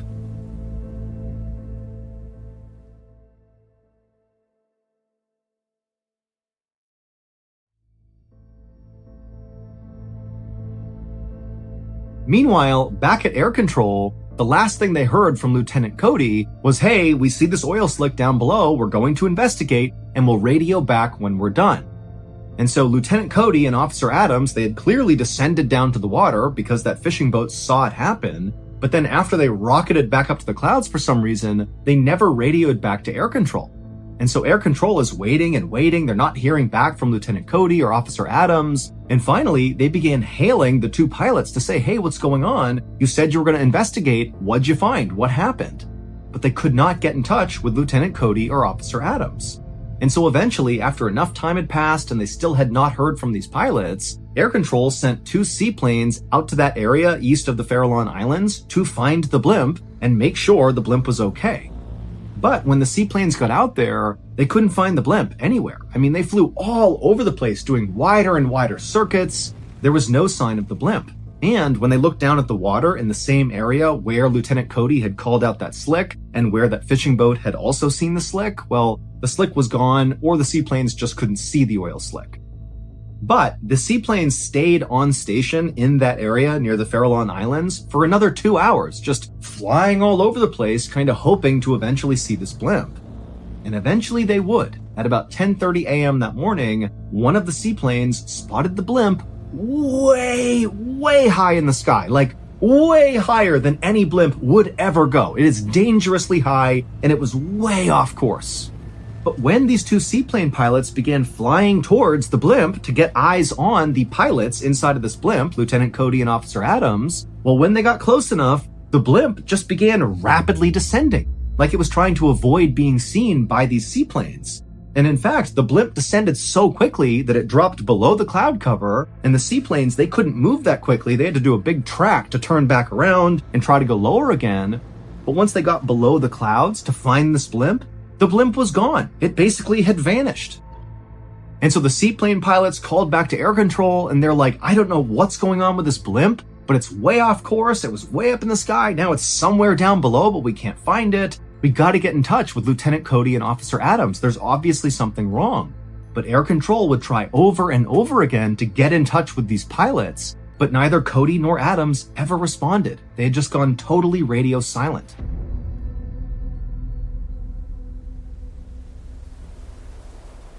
And at the same time this chaos with this blimp is happening, Ida Ruby, the woman at the beginning of the story, was riding her horse on that dirt path near the beach just south of San Francisco, and she looked out over the water and she saw that blimp. And so Ida Ruby, she stops, she raises her binoculars, and she looks at this blimp. And after she focuses her binoculars, she realizes there's obviously something wrong with this blimp. The actual balloon portion of the blimp, which said Navy on it, had collapsed so much in the middle that you couldn't even read the word Navy. It was all crumpled together because, again, the balloon is like deflated. And also she saw that this blimp appeared to just be kind of listing as if the wind was blowing it and it was not being directed by the pilots inside. And this blimp appeared to be getting blown directly towards Ida. And so she lowered her binoculars and she looked out with her naked eye, and sure enough, this crumpled up blimp that was still afloat but clearly was not doing too well was getting closer and closer and closer to her. And as it was getting lower and lower to the ground, and she's starting to worry it's going to smash into her. But right as this blimp was about to pass basically right over her head, she raised her binoculars one more time and she got a clear look inside of the gondola where Lieutenant Cody and Officer Adams would have been. Now, Ida Ruby has no idea who's supposed to be inside of this blimp and who isn't, or even what they're doing, but she definitely recalled exactly what she saw inside of that gondola, and that's the thing that has troubled everybody for so many years. Because what she saw was 3 people inside of that gondola. And if you recall, that gondola only ever contained 2 people. It was Lieutenant Cody and Officer Adams. But now Ida Ruby is looking up, and clear as day, there are 3 people in that gondola. Even though at no point was there 3 people. It didn't leave with 3. It didn't come down and take more people on board. It made no sense that there were 3 people inside of that gondola. Again, Ida Ruby wouldn't have known that, but when that information got passed, this was like, how could that be? And so after seeing the 3 men inside of this blimp, Ida lowered her binoculars and watched in horror as this deflated blimp drifted just above her, like practically arm's length above her, and careened over the cliffs behind her and smashed into the ground. And then seconds later, Ida began hearing sirens going off in Daly City, which was located right behind her. That was the nearest town. And so as the blimp came in for a crash landing in Daly City, it scraped across a couple of residential rooftops and hit a couple power lines before kind of coming to a stop in the middle of the street. Now, the blimp didn't explode or catch on fire or anything. It just kind of crumpled to the ground and nobody got out of it. It just kind of stopped and it was there right in the middle of the street. And very quickly, first responders rushed to this blimp because there have been so many reports of this deflated blimp looking like it was about to crash. And so they had been tracking it, and here it was. And so they ran up to this blimp. But at some point, one of the first responders ran up to the gondola itself where the door was slightly open, and they opened it up, hoping to find there would be some survivors inside. But when he looked inside of this relatively small space, there was nobody in there. And there was no sign that anybody had been in there. There was no blood or anything. It was just an empty gondola. But remember, minutes before, not even, Ida Ruby had clearly seen 3 people inside of that gondola. So to go from 3 people to none in the space of a couple hundred feet as everybody's watching this thing come into crash land in Daly City, where could they have gone? And even weirder was when they looked inside of the gondola, they discovered that basically everything was functioning perfectly fine. It was unclear how it became deflated because, again, all the controls inside of this thing were working just fine. And also, the parachutes were still inside of this gondola. If you're going to jump out, you need a parachute, but they were in here. And also the life raft, it was still inside of the gondola. It was like there was nothing wrong with the blimp. And so this whole situation made no sense.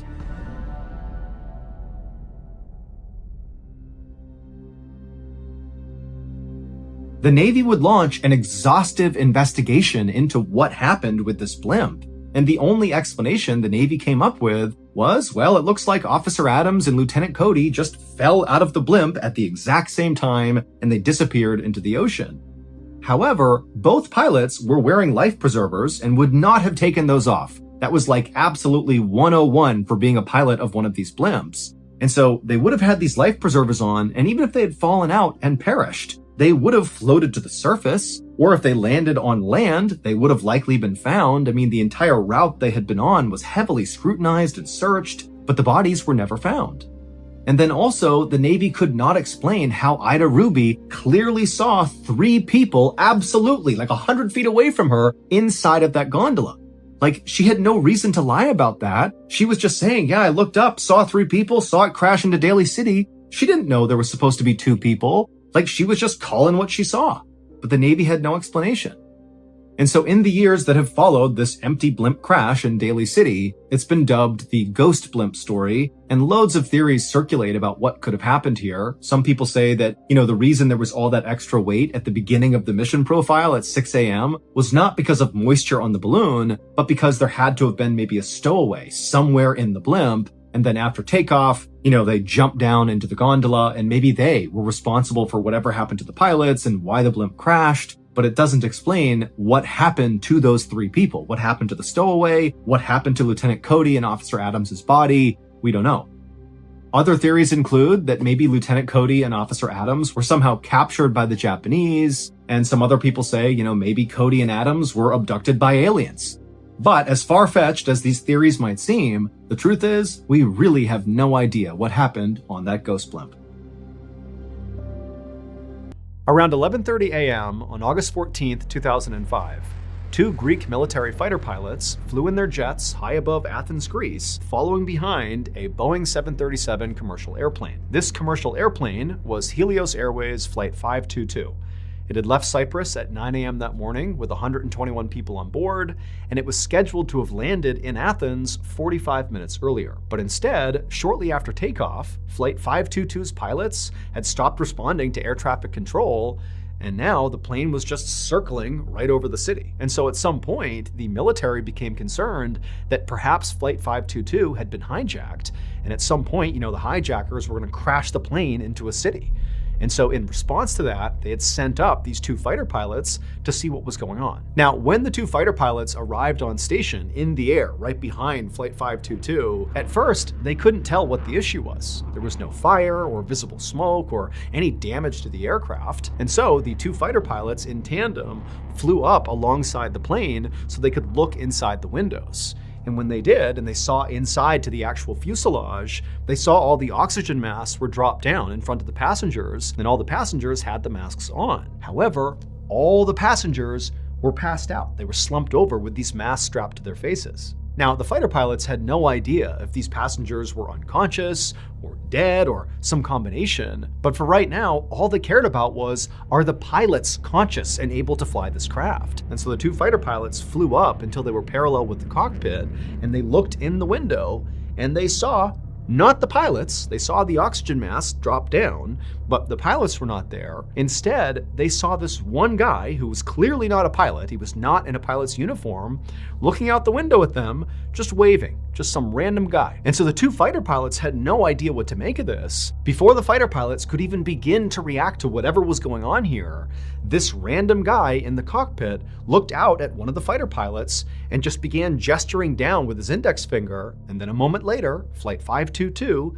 began to descend. To fully understand what happens next, we need to go back to just before 9 a.m. on the same morning. So 9 a.m. was takeoff, and right before, the crew of Flight 522 did their routine safety checks of the aircraft, and they determined that the craft was ready for takeoff. However, they had actually missed one crucial thing. There was a knob on this aircraft that was switched to the wrong setting by a maintenance person right before takeoff, and nobody had noticed, so it wasn't put back to where it needed to be. And so Flight 522 wound up taking off on schedule, and at first, everything was fine, totally normal. But about 2 minutes into the flight, all these alarms began sounding on the aircraft, and then the oxygen mask dropped from the ceiling. And the reason for that is that knob that had been set to the wrong setting controlled how much breathable air was in the aircraft during flight.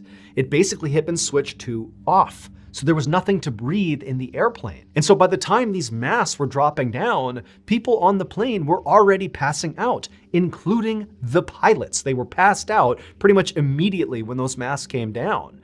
And so it's absolutely chaos in this plane. Everybody's passing out, except for one person, 25-year-old flight attendant Andreas Prodromo, who, when the masks came down, he was awake, he was conscious, and instead of grabbing one of those masks from the overhead, he managed to connect himself to one of the emergency oxygen tanks. Now, the reason that's very important is the masks that drop down on an aircraft have a very limited supply of oxygen. But Andreas, who was actually training to be a pilot, was aware of that, and he put on this emergency oxygen tank, which had way more oxygen to it.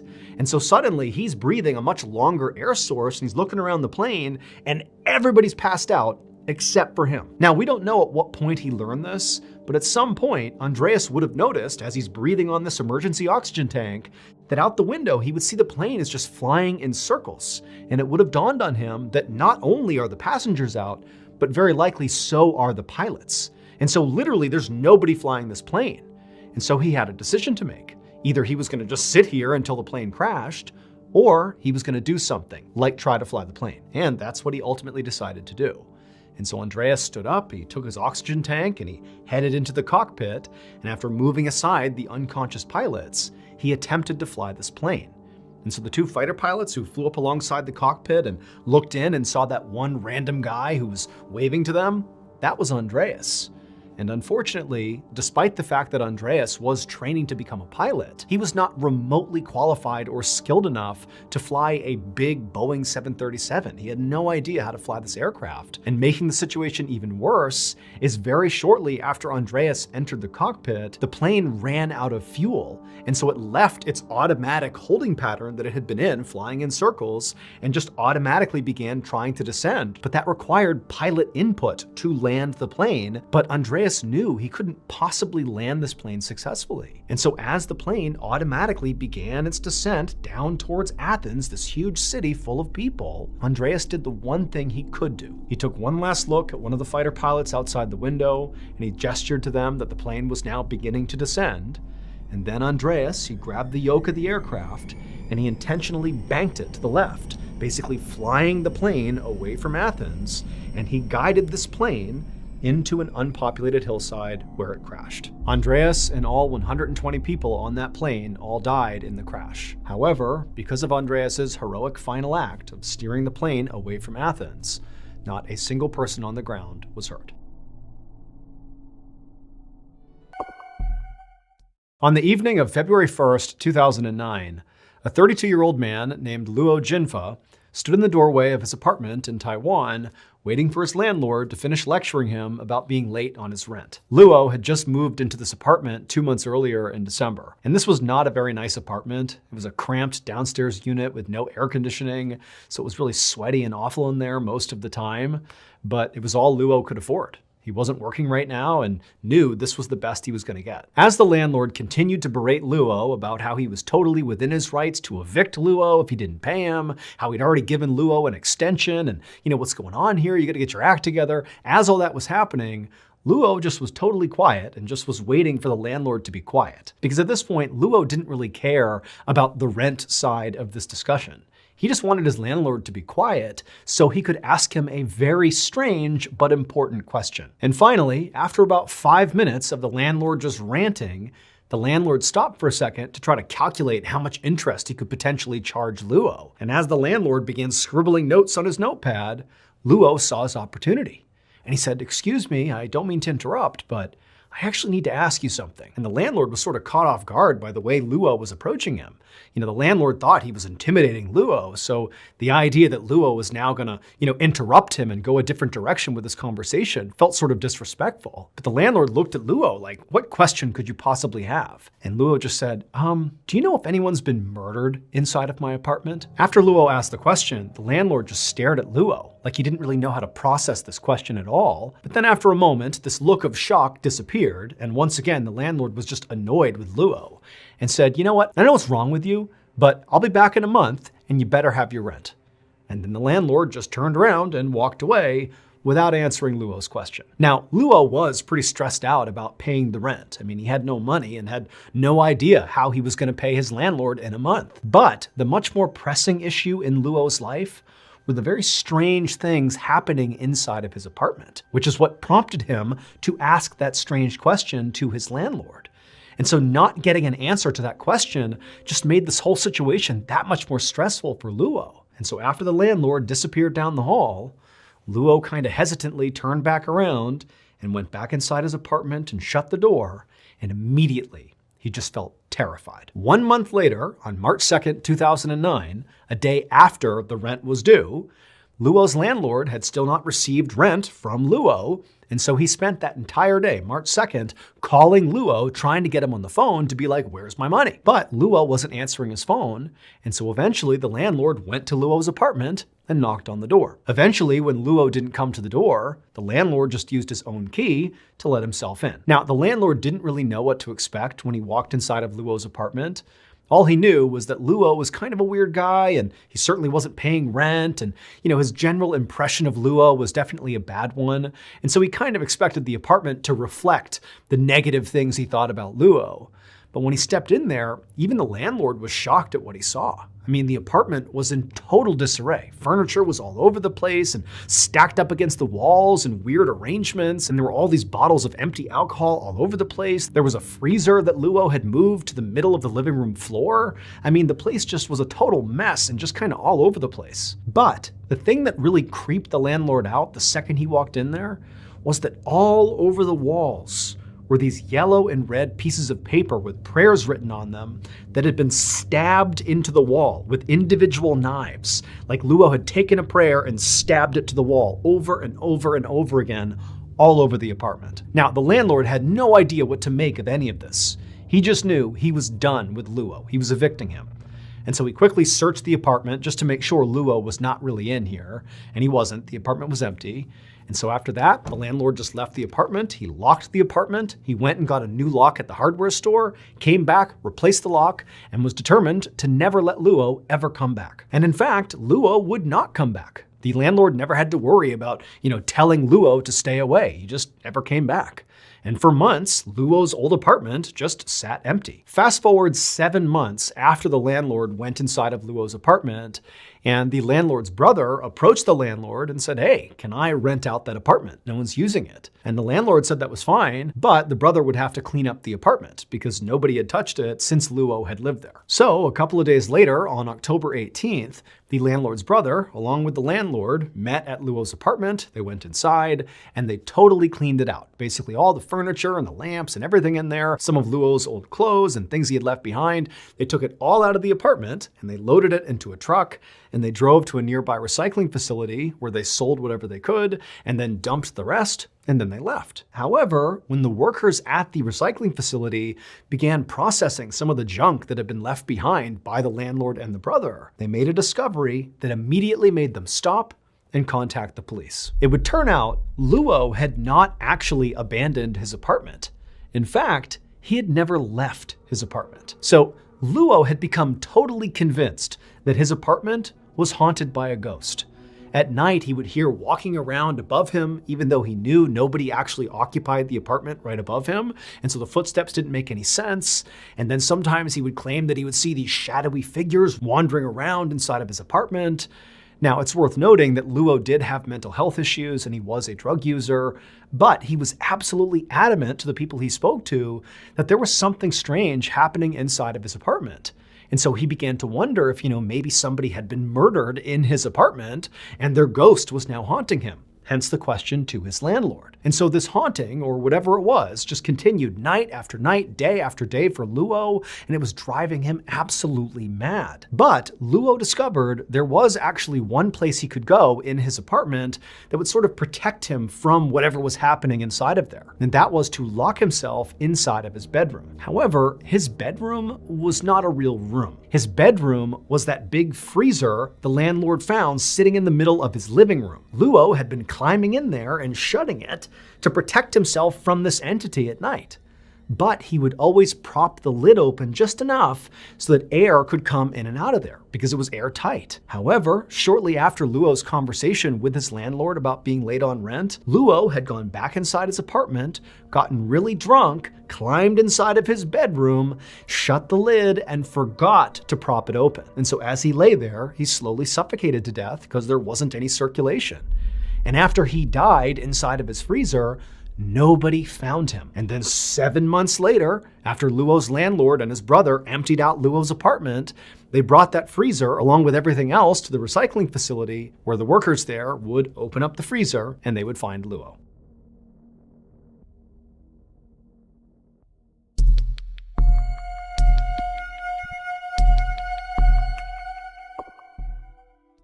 On August 4th, 2019, a 28-year-old man named Sombora left his farm in rural Cambodia and headed off into the jungle. His goal that day was to climb the nearby Chakrai mountain and try to harvest as much bat guano as possible. So bat guano is bat poop, and it makes excellent fertilizer. And in the jungles of Cambodia, there are all these mountains, including Chakrai Mountain, that have these cave systems full of bats. So it's a great place to go looking for bat guano.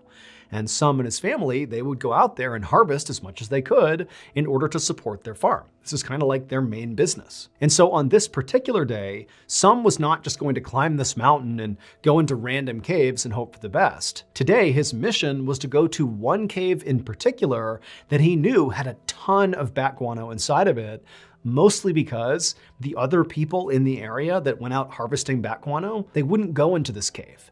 And the reason for that is the cave was really, really narrow and tight and frankly dangerous because of it. And so they didn't go into it. But Sum was a very slight guy with a narrow frame.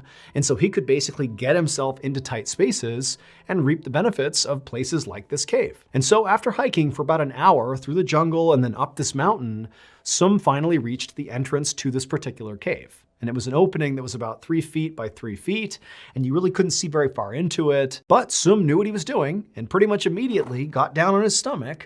He got his flashlight out, he took his guano bag, which had a long strap coming off of it so he could drag it behind him, and he began wriggling his way into this opening. Now, the way this cave system roughly worked is there was this narrow entrance that went kind of straight ahead like a tunnel, and then periodically, as it continued along, there'd be these kind of like pockets, these openings, where it would get big enough where Sum could actually get up onto his hands and knees and kind of move around a little bit. And it was inside of these pockets, these caverns, where all the bats would be. And that's where most of their poop was. And so all Sum was trying to do as soon as he went inside this cave is get to these caverns and then do his harvesting. And so Sum, he wriggled his way forward, he got through that first tunnel section and he entered the first cavern. And sure enough, there were quite a few bats on the ceiling and there was all this bat guano, about a pound of bat guano. And so he scooped it all up, he put it into his bag, and then he kept on moving through the tunnel into the next cavern.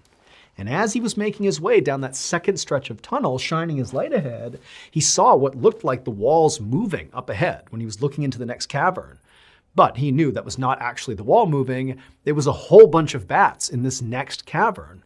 And so from his perspective, it seemed like there were way more bats in that cavern than this one. And so in theory, this next cavern was going to have a ton of bat guano. Potentially all he would need for this entire journey. He could just pack his bag and leave after this next cavern. However, there was a small problem.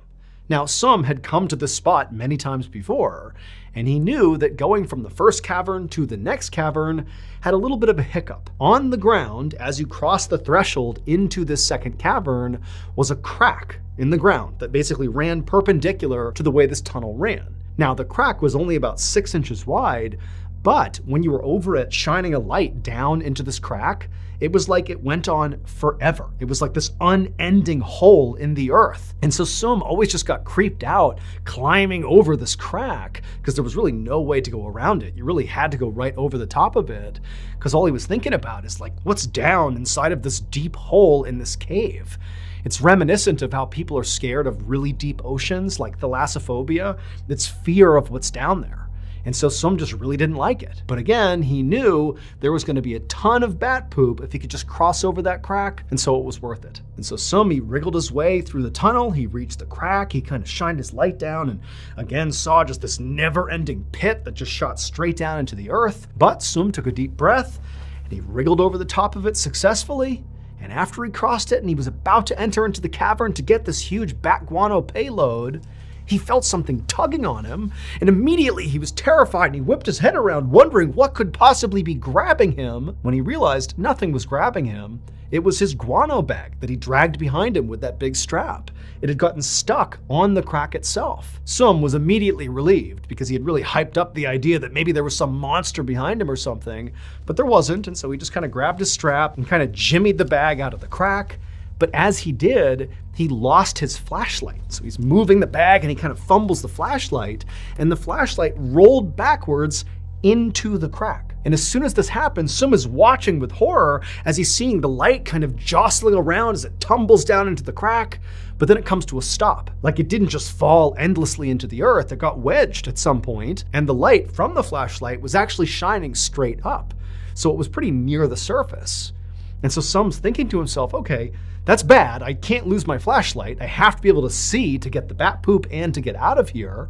But let me just turn around and I'll reach into that horrible crack and I'll get my flashlight and everything will be okay. And so Sum carefully backed back down across the crack. And when he was looking straight down into the crack, he could see the flashlight. And it was wedged, pointing straight up, maybe 1.5 or 2 feet down. Now, Sum did not want to reach his arm into this crack for all the reasons he was scared of the crack. Like, he doesn't know what's down there, but he really needs his flashlight. And so Sum kind of backed himself up and mentally prepared himself, and then reached into the crack and began blindly reaching down, hoping to grab this flashlight and yank it out as fast as he could. But as he reached, he couldn't quite get to the flashlight. And so he began turning and twisting his body and forcing his shoulder deeper and deeper until finally he could touch the flashlight. And then finally, right as he grabbed the flashlight, something happened. That night, Sum did not return to his farm. Now, his family was not actually that worried about it because it was not uncommon for Sum to go out on these guano foraging adventures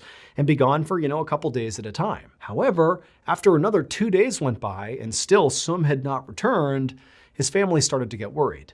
And so ultimately, Sum's brother decided to go out and look for him. Sum's brother had often collected guano with Sum in the past, and so he knew roughly where Sum liked to go, including Sum's favorite spot, that cave up in the mountain. And so when the brother went out looking for him, pretty quickly he found himself in that favorite spot. Now, Sum's brother was about the same size as Sum, and so he too could navigate this very tight tunnel. And so that's what he did. He got down on his stomach, he had his flashlight out, and he yelled into the cave for Sum, but there was no answer. And so he eventually made his way to that first cavern. He didn't find Sum, he kept going, and right as he was about to hit that second cavern, as he shined his light ahead, he saw there was a bag on the ground. And it was his brother's guano bag. And so he knew his brother had to have come here, and he began yelling out for his brother, but there was no answer. And then right as the brother paused for a second just to listen, he heard a faint cry, a human cry. And he called out, like, "Is that you, Sum?" And again, he heard another cry. But he's looking around and he can't see Sum anywhere. And so the brother just continues shimmying his way towards that second cavern. And right as he begins to cross over that crack, he hears the cry again, and it's coming from right below him. It's coming from the crack. And the brother takes his flashlight and shines it straight down into that crack. And there, in the crack, was Sum.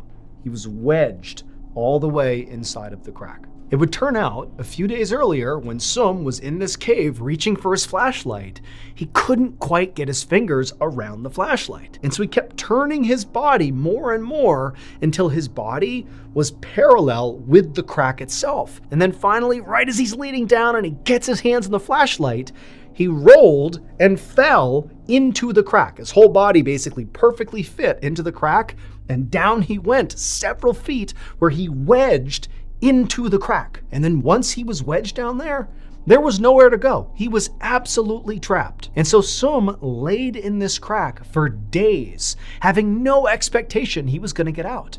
He was totally wedged, no food, no water. He was going to die, and he knew it. In fact, he actively wished he had a knife on hand so he could take his own life. But luckily for Sum, his brother would find him, his brother would go and get help, and on the 4th day of Sum being trapped inside of this crack, rescuers were able to pull him out, and he would make a full recovery.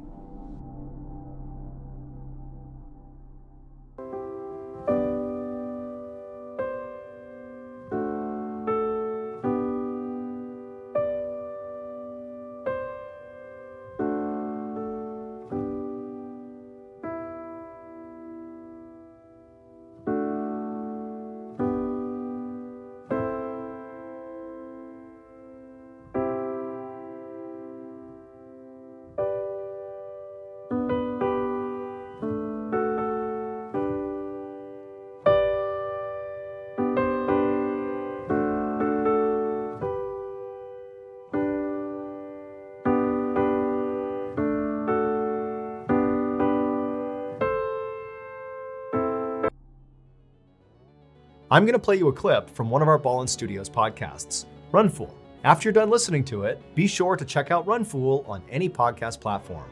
New episodes come out every Tuesday. Enjoy. Sometimes colleges invite me to give their students lectures on writing, or horror, or whatever else it is I pretend to be an expert on. They're fun gigs. I fly out, stay in a hotel on their dime, and inspire the next generation of creatives. It's good for the soul, usually. But last March, a trip to the University of Kansas left my soul feeling deeply troubled. It was late when I landed, and a sophomore who worked at the student union gave me a ride from the airport. Christine was quiet, and she didn't seem to be a horror fan. Just a young woman doing her job. At least I thought so. Until she took a detour and pulled over by a cemetery. It was lit by moonlight and surrounded by a barbed wire fence to keep people out. Or maybe to keep something terrible in. Yeah, my horror brain was kicking into gear. I asked why we'd stopped. Christine told me this was Stull Cemetery, the most haunted place in all of Kansas. She wanted me to check it out. I told her, kindly, that I'd rather not go ghost hunting. I was tired. And in my line of work, if you've seen one haunted cemetery, you've kind of seen them all. I thought she